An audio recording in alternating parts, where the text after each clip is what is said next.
The following story has been brought to you by StoriesToInspire.org. This is a woman who lived in the 1900s. She was a girl, young girl, part of a Schiff family that lived in Vienna, in Austria. This girl had a gorgeous voice.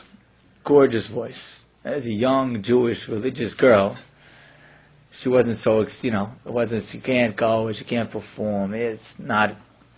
And so one day someone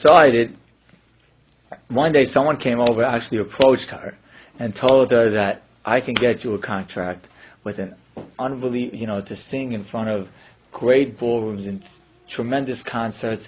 I could be your agent, I could set it all up.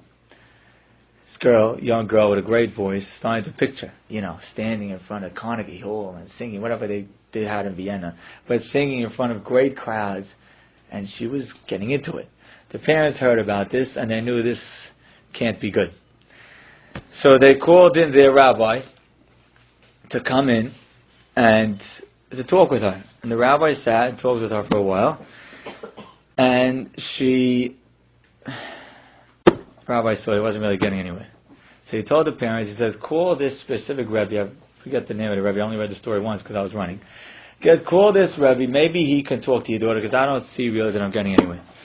Rebbe called the girl in, and he said, what is it? What's tempting you? He says, tell you the truth, I'm picturing myself. Everyone's telling me what kind of voice I have. I'm picturing how I can sing, the audiences I can sing in front of, the crowds and the fanfare, and what I could become. I'll be famous. Everyone's going to know my name. I'll be a superstar. It's hard to give up. So the rabbi said, listen, I'm going to make you a deal. If you don't do this, and you lead the life of a good religious Jewish girl and build a good Jewish family, I'm going to give you a beracha, that you're going to have a son who is going to merit to be a person that the world knows of his Pesach and his halacha, and his Pesakim and his halachot will go around the world. Do you want to take it or not? The girl thought about it for a little while. She says, I'll take your deal. I'm not going to do it. This is the story. The story was found in the books in Vienna. I don't know where it was found, somewhere in Vienna. A rabbi then did some research. The rabbi saw the story and did some research to try to find out who was she. The girl got married, and she later researched that she had a son.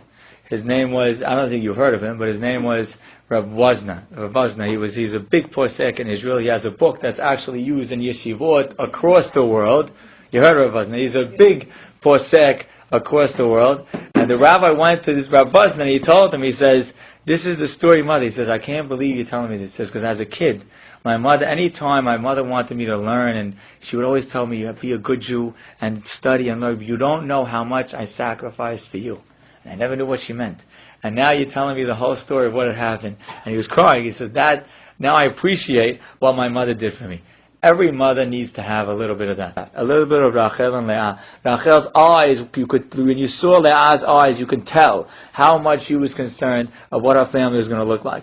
Rachel spent years worrying about what her family was going to look like. And almost every event here, their jealousy, their flowers, and how they leave their father's house, is all about what kind of family they're going to raise and how they're going to present this Torah to their children. And because of that anxiety, because of that concern, they merited to have 12 boys, that each and every one of them would be worthy to be of Shivatim, each one of them worthy of us knowing who they are, being our forefathers, and worthy when the Kohen Gadol goes into the Beit HaMikdash, he wears the name of these 12 sons.